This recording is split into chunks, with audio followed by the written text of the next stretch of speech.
Bonjour à tous et à toutes. Je suis Gabin Kenko. Je vous souhaite la bienvenue à cette tranche de cours. Donc, avec moi, vous allez faire cours de philosophie pendant ce temps de confinement. Donc, il est important de continuer à réfléchir, même à la maison. Donc, on va poursuivre avec un chapitre, chapitre 16 de votre cours de philo. C'est l'art. Donc, tout le monde en parle, mais qu'est-ce que c'est? Quelle est sa nature? Quel est son fondement? Quelle est sa finalité? Donc, on va essayer de régler toutes ces petites questions dans la portion de temps qui nous sera impartie. Donc, pour bien gérer ce temps, je vous propose de suivre le synopsis que j'ai inscrit au tableau dans un plan relativement simple. Tout exercice philosophique doit commencer, c'est un impératif, disons, catégorique. Tout exercice philosophique doit commencer par la définition des termes qu'on emploie. On ne parle pas des mots sans avoir auparavant précisé ce que signifient ces mots. Donc, on va commencer par la question de la définition de l'art et on va préciser deux régimes de définition. Un régime étymologique, donc, qui renvoie à l'origine des mots, du point de vue de l'auteur, du point de vue de la langue, du point de vue du pays. Donc, on va étudier la question de l'origine de l'art. On va étudier ensuite un sens conceptuel du mot art, de sorte que, si la question de l'étymologie vous échappe, que vous soyez au moins capable de dire c'est que l'art, du point de vue du dictionnaire général, en Larousse, en Robert, ou du point de vue d'un dictionnaire philosophique. Donc, il faut un sens conceptuel absolument. Donc, après quoi, nous allons essayer de traiter la question du fondement du jugement. Fondement du jugement esthétique. Donc, quand on parle de l'art, est-ce que le point de vue qu'on en donne est un point de vue subjectif ou un point de vue universel? À l'occasion, on va profiter pour régler une petite question qui dérange souvent ceux qui parlent d'art. La question du relatif et du subjectif. On a l'impression parfois que c'est la même chose, mais on va essayer de régler la difficulté à ce niveau. On va proposer à ce niveau deux réponses. D'ailleurs, pour toutes les parties, je vous propose des plans assez simples, deux réponses par partie. Donc, deux réponses par titre. Donc, après la question du fondement du jugement esthétique, on va essayer de régler la question du rapport de l'art à la réalité. La question étant, bien entendu, de savoir si l'artiste qui crée à partir de rien ou il a toujours un support de base qui lui permet de régler son travail. Donc, on va étudier la question assez simplement en proposant deux réponses. Encore. Après quoi, finalement, on en viendra à la question de la valeur de l'art. Donc, ce sera la question la plus facile puisque pour les élèves des classes littéraires, je crois que vous étudiez cette question depuis la seconde. Donc, il s'agit de savoir si l'art a pour vocation de régler les problèmes des hommes, si l'artiste, si l'écrivain produit dans l'optique de vous aider à régler vos problèmes existentiels, vos problèmes quotidiens. Ou bien, si, au contraire, il ne fait que de l'art pour l'art, comme on le disait à l'époque, en rappelant bien l'école parnassienne de Théophile Gautier et compagnie. Donc, on va sortir par là. On commence donc par la question de la définition. Qu'est-ce que l'art? Le mot art doit se justifier de l'étymologie latine. Donc, le mot art vient du latin. Ars. Et le mot ars va donner en français le mot habileté. Le mot habileté. Le mot ars va donner en français le mot savoir-faire. Savoir-faire. Ars traduit en français va donner habileté, savoir-faire. Et vous voyez bien que quand on parle d'habileté et savoir-faire, le mot art a donc originellement rapport à la pratique d'un métier. On dit par exemple, l'avocat a l'art de convaincre le juge. On dit par exemple que le maçon a l'art de bien achalander son mur. Qu'est-ce que ça veut donc dire? Habileté et art. Donc c'est une capacité professionnelle. C'est une capacité professionnelle. Mais on verra bientôt que cette étymologie va fausser le sens de la définition conceptuelle. Donc, poursuivons avec la définition conceptuelle. Donc, premier niveau, définition conceptuelle. Qu'est-ce que l'art? pourrait tout simplement définir l'art en disant c'est une production. Qu'est-ce que l'art? Une production de belles formes dans un esprit purement désintéressé. Deux choses.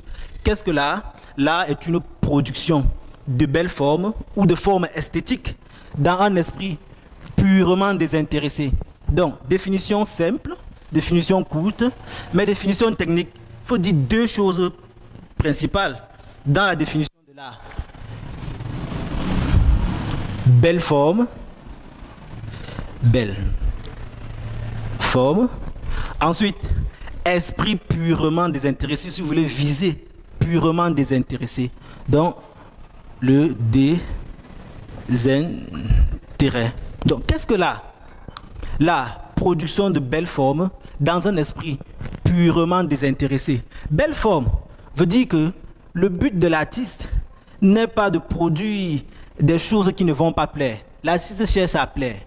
Une mélodie doit plaire d'abord. Une mélodie doit plaire. Ensuite, deuxième chose, le désintérêt. L'artiste ne produit pas pour régler vos problèmes en elle-même. L'art n'est pas une activité de résolution des problèmes. Ce n'est pas le souci de l'artiste. C'est pour cette raison qu'on dit que l'artiste est inspiré par les muses plutôt. Les muses, c'est l'esprit, par exemple, de la poésie. Il faut chercher à bien agencer les mots si vous êtes littéraire, si vous êtes poète, bien agencer les mots, chercher les rimes, etc. Bon, est-ce que la rime doit être recherchée dans un but purement utilitaire? Non. Donc, le désintérêt et la recherche de la forme esthétique, deux choses à ne pas négliger. Donc, et comme je le disais, cette définition conceptuelle va fausser le sens de la définition étymologique. Puisque, quand je vous rappelais l'exemple de l'avocat qui a l'art de convaincre le juge, vous verrez qu'on ne convainc pas le juge dans un esprit de désintérêt. C'est dans un esprit purement fonctionnel de gagner, par exemple, un procès. Vous verrez que le maçon qui a l'art de monter le mur ne fait pas le mur dans le but de faire un simple mur, mais ça dans le but de faire un bon travail qui va résister, par exemple, au temps, qui va pouvoir supporter la dalle et autre chose. Donc, c'est un esprit non de désintérêt, mais d'intérêt. Donc, qu'est-ce qui fait? Quelle est la raison de cette difficulté? C'est la proximité du mot art avec le mot technique. Donc, il faut régler la question de cette proximité art et technique. Donc, je vous disais donc que l'art a une étymologie latine. Or, le mot technique a une étymologie grecque. Et le mot grec qui donne en français technique, c'est techné. Techné a le même sens que le sens étymologique de l'art. Même sens.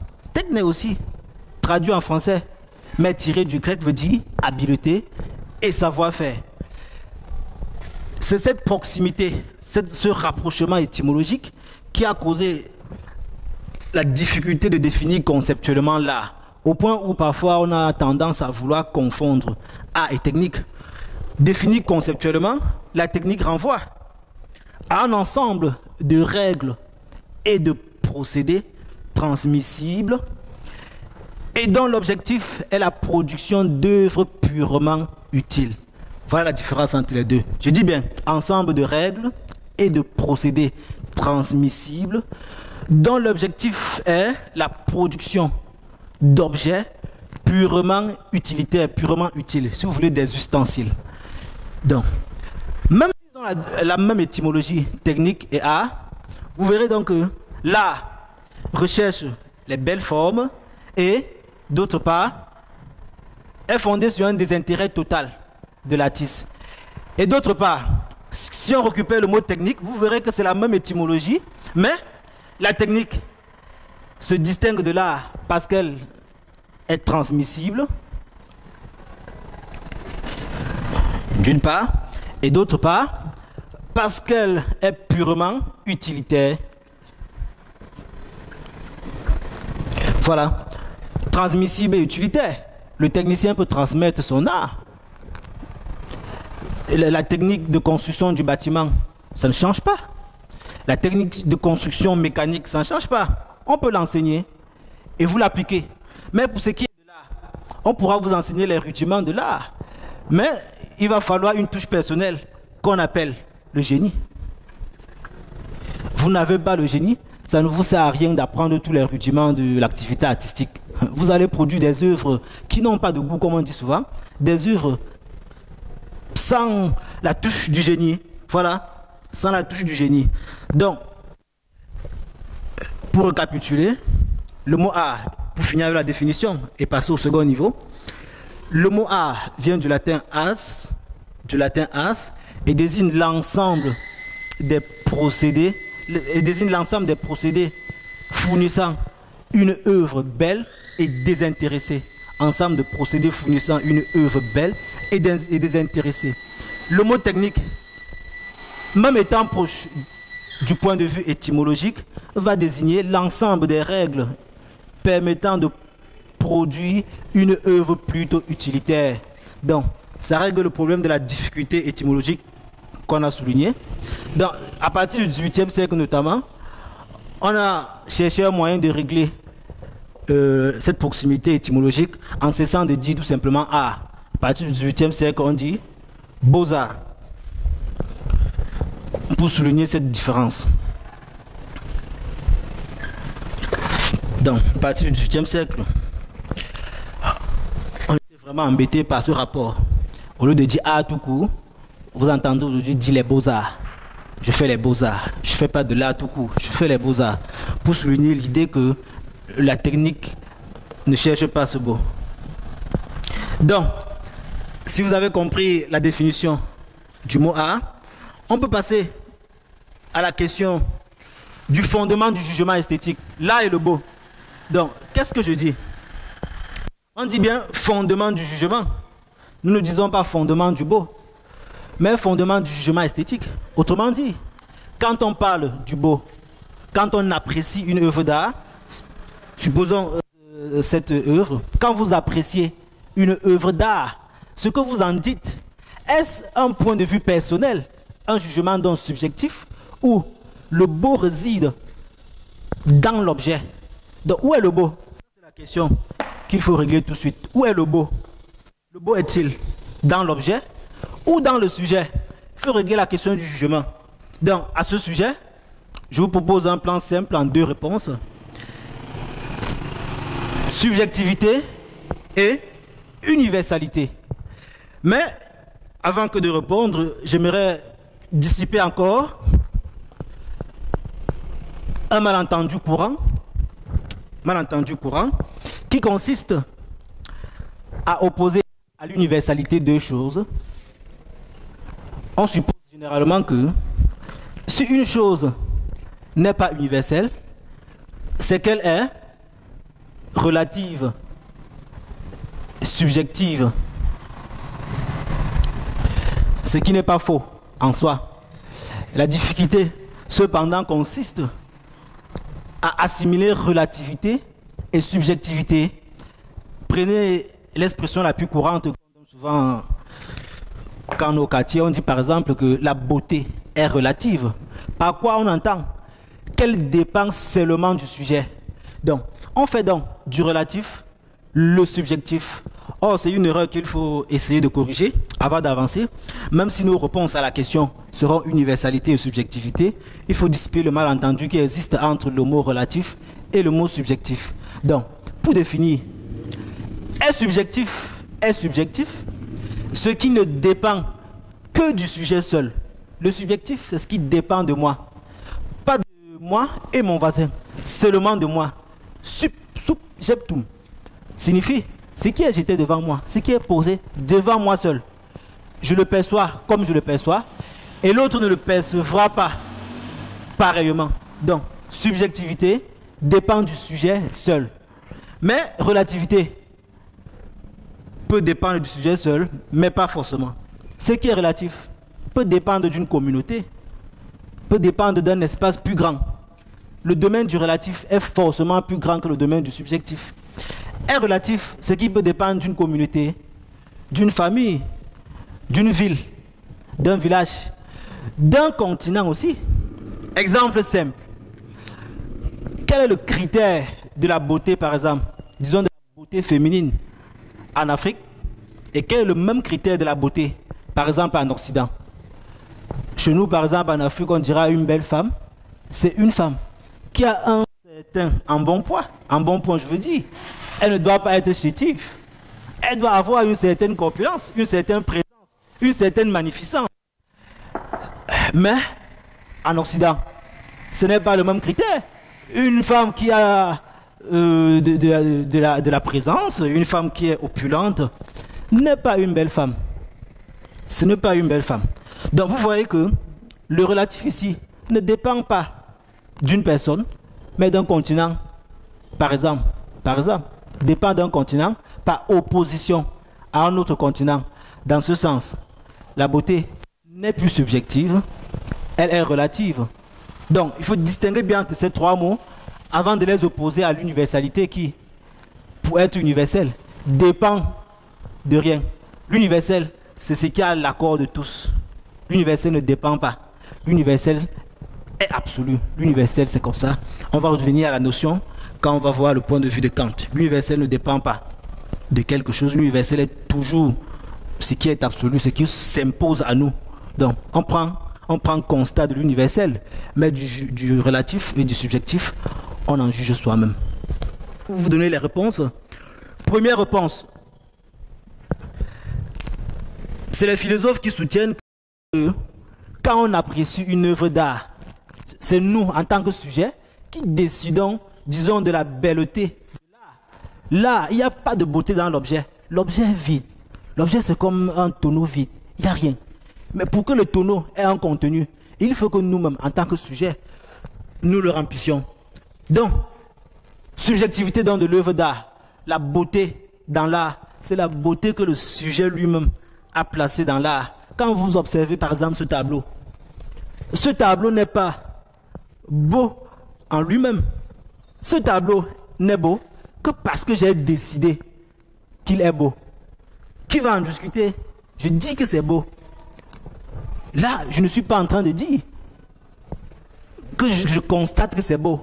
Je décrète la beauté de ce tableau. C'est la subjectivité de l'œuvre d'art. Donc, deux auteurs ont soutenu ce point de vue. Bon, pas deux auteurs, on ne va pas vous faire la revue de tous les auteurs qui parlent de cette question, mais je vous donne deux auteurs très très importants. Le premier, Voltaire. Tout le monde a entendu, tout le monde connaît Voltaire, philosophe français des Lumières. Que dit Voltaire? Voltaire écrit un vocabulaire philosophique. Le vocabulaire d'ailleurs disponible en ligne, vous pouvez télécharger. Et à l'entrée, le beau, vous lirez la première phrase que Voltaire écrit. Voltaire dit, le beau pour la crapaude, c'est le crapaud. Important, je répète, le beau pour la crapaude, c'est le crapaud. Qu'est-ce que ça veut dire? Tout le monde voit le crapaud, tout le monde connaît sa femelle, la crapaude. Mais est-ce que, objectivement, on peut dire du crapaud qu'il est beau? Non, le crapaud est répugnant, tout le monde le voit. Mais, c'est votre point de vue. Si vous voulez savoir si le crapaud est beau, il faut consulter la crapaude. C'est elle qui a le point de vue sur la question, puisque c'est elle qui va vivre avec le crapaud. Donc la crapaude veut dire que, la crapaude dit, le beau pour moi, c'est mon crapaud. C'est un peu comme une femme ou un homme vient à la maison avec sa fiancée. Papa, voici ma fiancée. Maman n'est pas d'accord. Maman ne connaît pas ce qui est dans le cœur de son garçon ou de sa fille. Il a décidé qu'il en est ainsi et il en est ainsi. Donc le beau pour le crapaud, pour la crapaude, je veux dire, c'est son crapaud. C'est la crapaude qui décide de ce qui est beau pour elle. Personne d'autre n'en décide. Autrement dit donc, la beauté du crapaud, ce n'est que le décret de sa crapaude. Point barre. Hume, David Hume, qui viendra après, dira exactement la même chose. La beauté n'est pas une qualité inhérente à la chose. Elle n'existe que dans l'esprit qui la contemple. Je répète cette citation de David Hume. David Hume, philosophe anglais. David Hume, la beauté n'est pas une qualité inhérente à l'objet. Elle n'existe que dans l'esprit qui la contemple. Qu'est-ce qu'il veut dire? Quand je regarde un tableau, il n'y a rien. Tant que je n'ai pas décrété que dans ce tableau, il y a une forme de beauté. Si je regarde ce tableau et que je ne dis pas, non, ce tableau est beau, Non, le tableau n'est pas en effet beau. Que je décide donc qu'il est beau, c'est moi qui lui attribue une forme de beauté. Si je décide le contraire, alors le tableau n'est pas beau. Donc la beauté n'est pas une propriété des choses. La beauté ne réside pas dans la chose. La beauté ne réside que dans le sujet et c'est lui seul qui décide de ce qui est beau. Mais, vous savez, les philosophes, ils ne vivent que pour le conflit. C'est un point de vue qui ne sera pas accepté de tous. Ce qui produit donc la seconde réponse que j'indique pour vous, la seconde réponse, c'est le point de vue de l'universalité qui sera représenté par Emmanuel Kant. Emmanuel Kant. Emmanuel Kant a écrit un ouvrage intitulé Critique de la faculté de juger. Critique de la faculté de juger. La faculté de juger. Donc, son point de vue, c'est l'antithèse des deux points de vue que je viens de vous évoquer. Que dit Kant? La beauté est une propriété des choses. La beauté ne dépend pas du sujet qui perçoit. Le sujet qui perçoit une œuvre d'art, le sujet qui contemple la nature, ne peut que rendre compte. Rendre compte veut dire que vous avez devant vous quelque chose qui préexiste à votre jugement. Vous voulez déclarer, par exemple, qu'un tableau est beau. Non. Le fait que le tableau soit beau précède votre jugement. Vous ne pouvez donc rendre compte de ça. Quand vous contemplez, par exemple, un espace vierge, disons une belle forêt vierge, vous la contemplez à partir d'une hauteur. Donc, quand vous voyez une forêt vierge et vous dites non, ça c'est la nature est belle, contemple l'œuvre de Dieu. Mais qu'est-ce que vous êtes en train de dire au juste? Vous dites une seule chose, que la beauté inhérente à cette nature précède le jugement que vous allez vous-même fournir. Donc avant que vous ne dites cette nature est belle, la nature était déjà belle avant que vous ne fournissiez votre jugement. Autrement dit, vous ne décrétez pas le beau. Vous prenez constat, vous constatez, vous vous rendez compte qu'une chose est belle. Ce tableau, est-ce que c'est un beau tableau? Non. Je dois seulement rendre compte, puisque la beauté est déjà dans ce tableau. Kant dit, est beau. Ce qui plaît universellement, sans concept. Est beau, dit Kant. Retenez bien la citation. Est beau. Ce qui plaît universellement, sans concept. Kant dit deux choses. L'universel et absence de concept. Est beau. Ce qui plaît universellement, sans concept. D'accord. J'ai expliqué le mot universel en établissant la différence avec le relatif et le subjectif. D'accord. On retient la définition qu'on a donnée tout à l'heure. Ensuite, deuxième partie de l'affirmation de Kant, sans concept. C'est sur cette expression qu'il faut s'accrocher un peu pour comprendre le sens de l'universalité qu'il veut fournir. Donc, que veut dire sans concept? Sans concept veut dire sans explication, sans jugement, non pas sans jugement, sans raisonnement,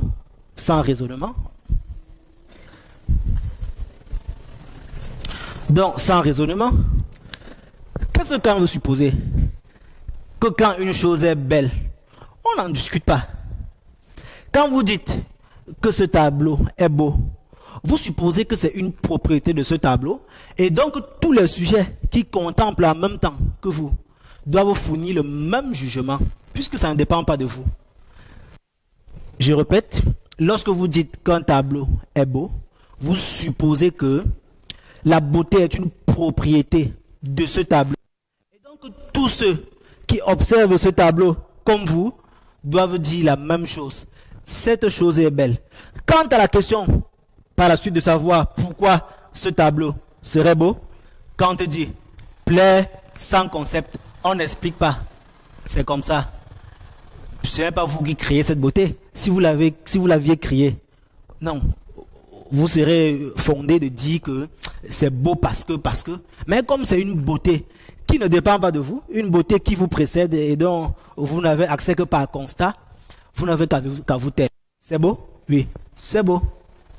Donc, quand on ne croit pas, qu'en observant par exemple un beau tableau de Léonard de Vinci, par exemple la Joconde, par exemple l'étude des proportions humaines selon Vitruve, qu'on soit capable de dire non, cette affaire, je ne crois pas que ce soit beau, non. Ou bien que une personne ayant produit un jugement, c'est beau, quand l'autre dise c'est pas beau. S'il y a différence dans le jugement, c'est que le problème n'est pas du fait du tableau, mais du fait du sujet qui donne son point de vue.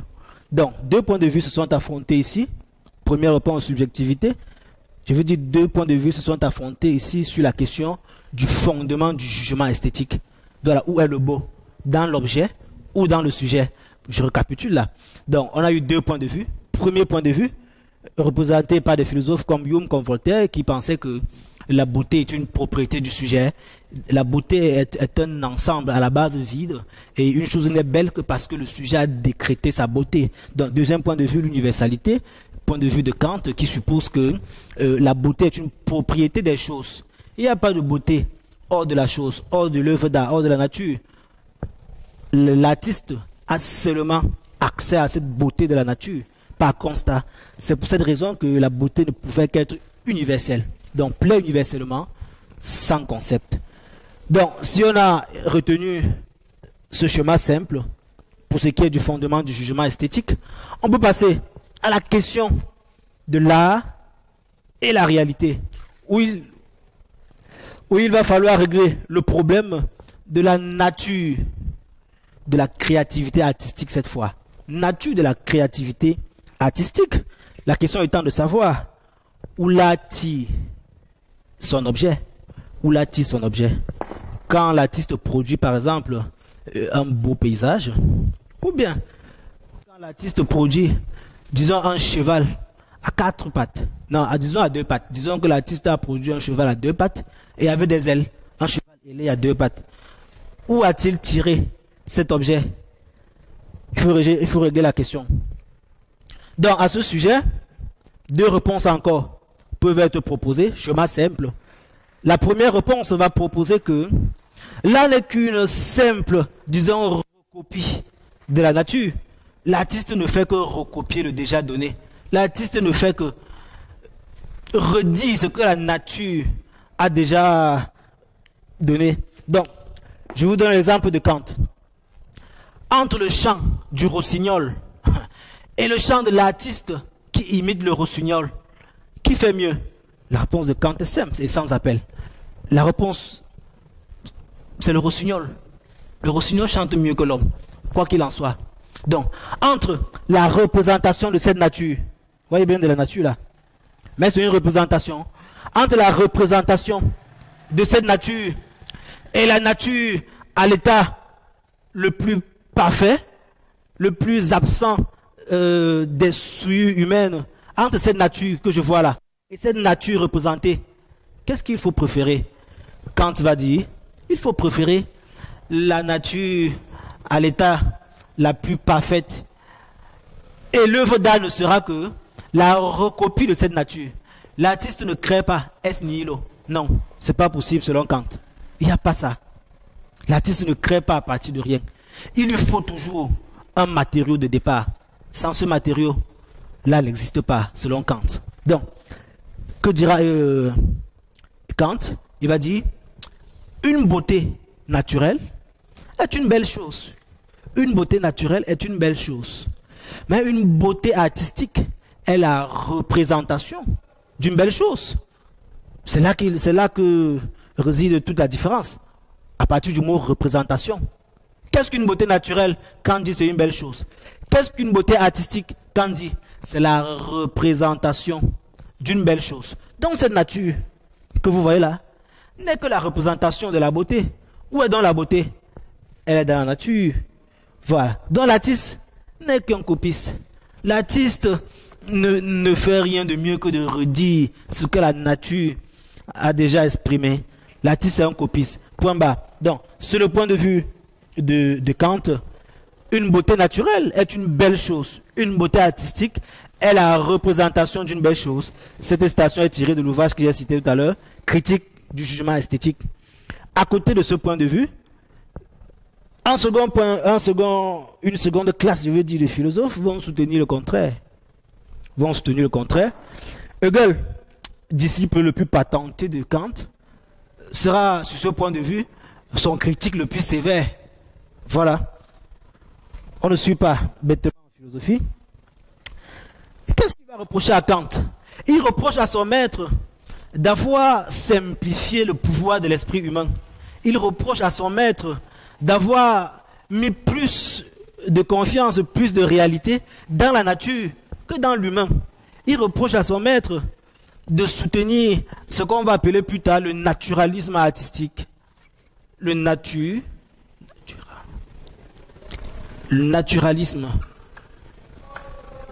artistique, courant philosophique, esthétique, qui pose que il n'y a de beau que dans la nature et que hors de la nature, il ne peut avoir aucune forme de beauté. Naturalisme artistique. Donc ce qu'il va reprocher à son maître, c'est ce naturalisme artistique. Mais qu'est-ce qu'il va donc proposer?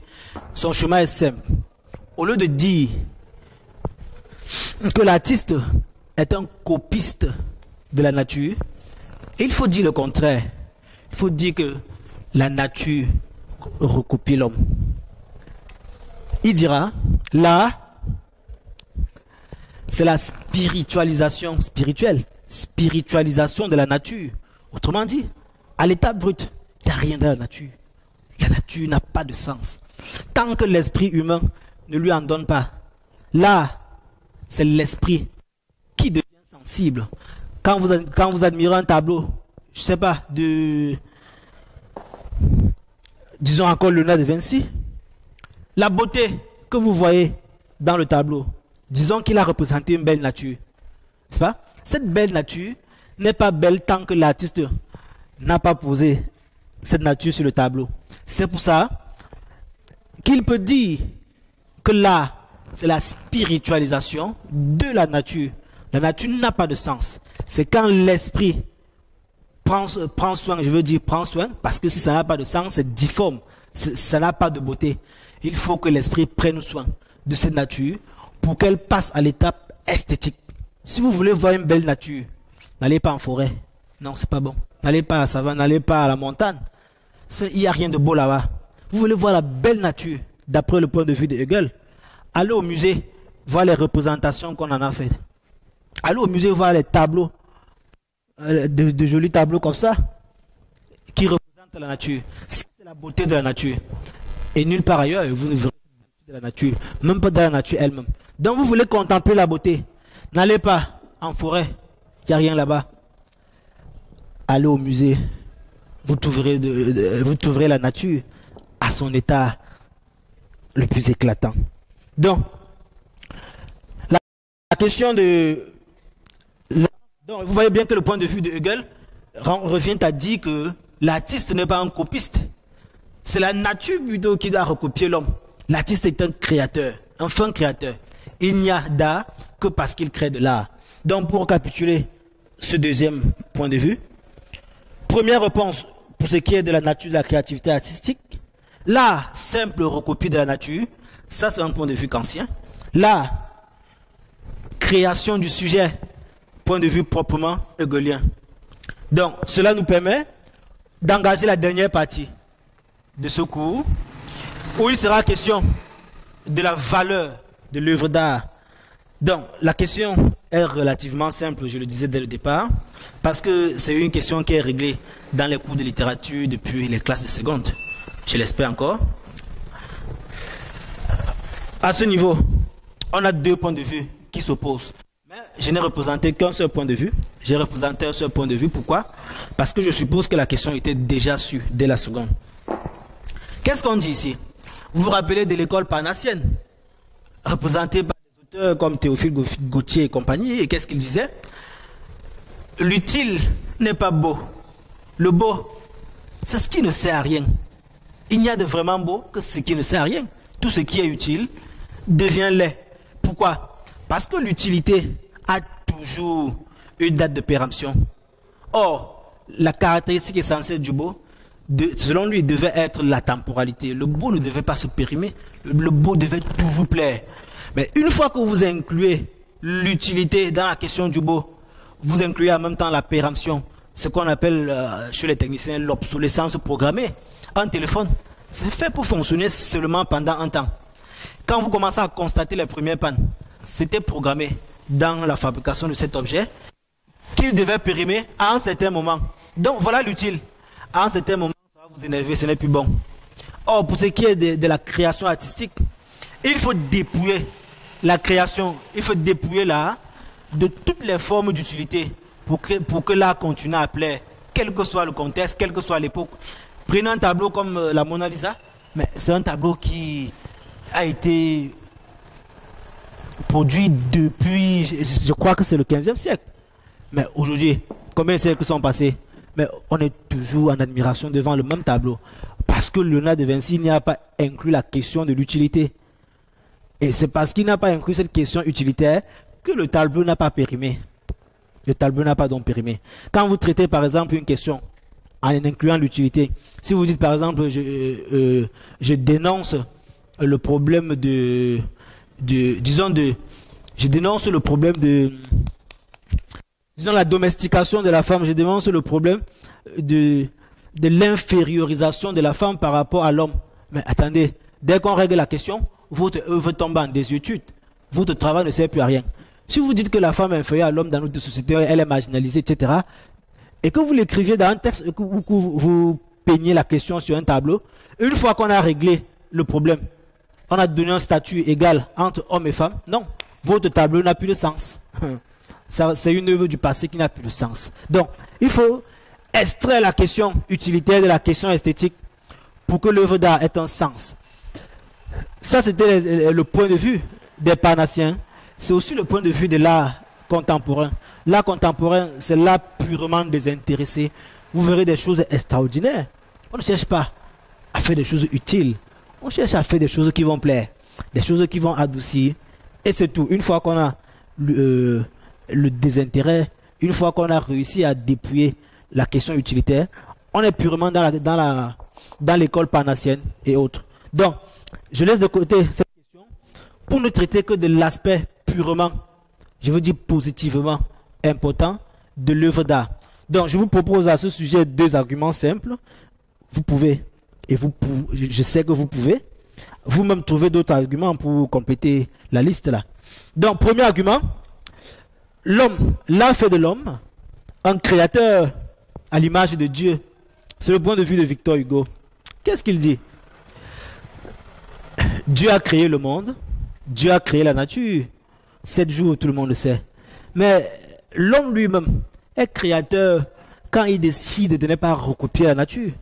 Il est donc comme Dieu quand il invente par exemple un cheval ailé et qu'il met sur une toile. Il est comme un Dieu quand il invente, je sais pas, disons un véhicule à une seule roue.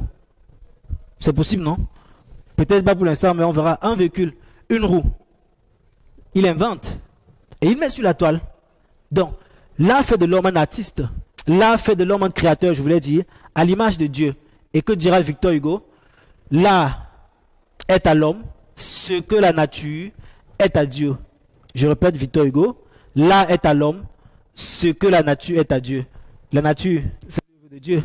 L'art, c'est l'œuvre de l'homme. C'est la production de l'intelligence humaine.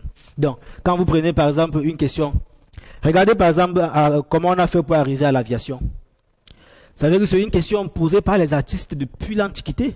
Si vous vous rappelez le mythe d'Icare et de Dédale, Icare et Dédale. Si vous vous rappelez ce mythe, mais qu'est-ce qui s'est passé? Icare et Dédale sont emprisonnés dans une île, mais ils trouvent le moyen de s'échapper. Le seul moyen de s'échapper, c'est pas les airs. Je dis bien qu'on est à l'Antiquité. Hein.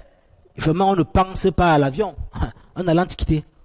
On est, je crois, plus de 20 siècles de la création de l'avion. Donc, Icare et Dédale, il faut qu'ils s'échappent de leur prison. Le seul moyen, c'est pas les airs. Alors, ils imaginent, ils ont de la scie à disposition. La scie a les mêmes propriétés, par exemple, que le beurre. Ça fond au soleil. Ça fond au soleil. Ils imaginent donc de faire des ailes en scie. Et ils arrivent donc à s'envoler un tout petit peu. Seulement qu'ils s'approchent trop du soleil. Et je vous dis donc que la scie a la même propriété que le beurre. Qu'est-ce que ça fait au soleil? Ça fond. Donc ils se sont trop approchés du soleil et la scie a fondu, ils se sont écrasés, d'où l'expression juste pour passer, vous volez vers le soleil avec des ailes de scie. Voilà, pour dire que vous faites une activité périlleuse. Donc, dès l'Antiquité, on avait déjà réfléchi à cette question. Comment faire pour défier la pesanteur? Léonard de Vinci a essayé de faire quelques planches, à traiter la question de l'aviation. Il a fallu attendre le 19e siècle pour qu'une question qui était au départ simple création mythique, l'homme a pensé à ça. L'homme n'a pas attendu que Dieu lui dise, tu peux voler comme l'oiseau. L'artiste est donc un créateur. Ça peut prendre du temps, le processus de création. Ce n'est pas grave. Quelque chose peut ne pas avoir un sens tout de suite. Vous pouvez dire non, c'est les histoires. Même 20 siècles plus tard, on peut se dire que c'était des idées de génie. C'était vraiment génial d'y avoir pensé. Avoir pensé dès l'Antiquité que l'homme pouvait voler. Non, c'est vraiment, c'était ridicule. C'était très ridicule. Pourquoi vous défiez la pesanteur en faisant quoi? Mais aujourd'hui, on défie la pesanteur, vous voyez des avions partout, des hélicos, etc. Donc, là fait de l'homme un créateur. Je vous ai donné la citation de Victor Hugo. Là est à l'homme ce que la nature est à Dieu. Là est à l'homme ce que la nature est à Dieu. Donc, là fait de l'homme un créateur. Deuxième argument, l'art est un moyen efficace de l'immortalisation de l'homme. L'art permet d'immortaliser l'homme. Immortaliser l'homme. Donc, c'est une question relativement simple. Aujourd'hui, on a plusieurs moyens d'immortaliser l'homme. Vous avez le moyen du clonage humain. Vous pouvez cloner l'homme pour l'immortaliser. C'est-à-dire qu'après sa mort, son jumeau cloné va continuer à exister. Et le jumeau cloné pourra, si cela est possible, se cloner, etc. Vous pourrez aussi laisser assez de matériel génétique en laboratoire qui sera bien conservé par les techniques de cryogénisation qu'on connaît. Donc vous laissez du matériel et on vous clone indéfiniment. Dès qu'un clone meurt, on clone un second, etc. à partir du matériel que vous aurez laissé. Donc c'est un moyen possible d'immortaliser l'homme, mais ce n'est pas à la portée de tous. Ça se chiffre en milliards, un clone. Et je ne sais pas si le clone humain est déjà possible, mais le clone animal est déjà possible. Vous pouvez aussi procréer. Vous savez qu'en Afrique, on dit qu'un homme qui accouche est un homme qui ne meurt pas. Donc, pour espérer l'immortalité, vous pouvez aussi accoucher. Mais ce n'est pas aussi donné à tout le monde. Tout le monde n'est pas fait pour ça. Notamment ceux qui sont dans l'ordre ecclésiastique et clérical, si vous voulez. Donc, il y a plusieurs manières comme ça de côtoyer l'immortalité. Mais il y a aussi un moyen relativement simple. Un moyen très simple qui est vraiment universel et à la portée de tous. Donc, vous voulez vous immortaliser? Produisez une œuvre d'art. C'est simple. Prenez un tableau. Prenez un texte. Puisque la littérature, les arts, la littérature fait aussi partie de l'art. Parce que quand on dit art, il ne faut pas simplement voir un tableau. La musique, ça fait partie de l'art, etc. La peinture, la sculpture, etc. C'est toujours de l'art. Donc, il ne faut pas réduire le domaine de l'art à la production, par exemple, d'un tableau. Donc, prenez un texte. Prenez un tableau. J'entends une peinture. Prenez une sculpture, etc. Donc, l'artiste qui produit un texte s'inscrit immédiatement dans le régime de l'immortalité. Aujourd'hui, les mathématiciens ont accès à Euclide, à Pythagore. Par quel moyen ont-ils accès à Euclide et Pythagore aujourd'hui? Par la voie du texte. Parce que Pythagore a noté ça quelque part. Euclide a écrit son texte. Et on a accès à ce texte 20 siècles après. Dans le cas d'Euclide, je crois. Et dans le cas de Pythagore, c'est plus de 25 siècles notamment. On a accès à lui. Aujourd'hui, on a accès à Platon, on a accès à Aristote. Mais on oublie que c'est l'Antiquité. Finalement, si l'artiste n'avait pas écrit de texte, il serait mort. On ne se souviendrait plus de Platon. Mais aujourd'hui, on parle de Platon avec fierté, on parle d'Aristote avec fierté, on parle de ces grands esprits du passé avec fierté. On parle des grands esprits égyptiens, Taotep, etc., avec fierté, quoiqu'il n'ait pas beaucoup écrit. C'est pour ça que beaucoup de nos génies africains sont oubliés comme ça. C'est pas. On n'a pas leur œuvre. Mais c'était de bons génies. Plusieurs raisons. On a peut-être détruit nos œuvres du passé, etc.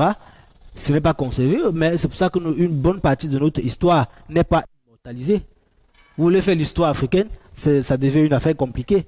Où sont les textes qui montrent qu'il y a eu des auteurs qui ont travaillé sur la question? Ils ne sont pas immortels. Donc ils sont morts. Parce que leur œuvre n'a pas résisté à l'usure du temps. Il faut écrire des textes, par exemple, l'artiste qui écrit un texte. Quand je parle de Théophile Gautier, mais il n'est pas de mon époque. Il n'est pas de ma société. Il n'est pas de mon aire géographique. Mais je parle de lui. Parce qu'il s'est inscrit dans le régime de l'immortalité. Vous pouvez faire un tableau. Un beau tableau. Non.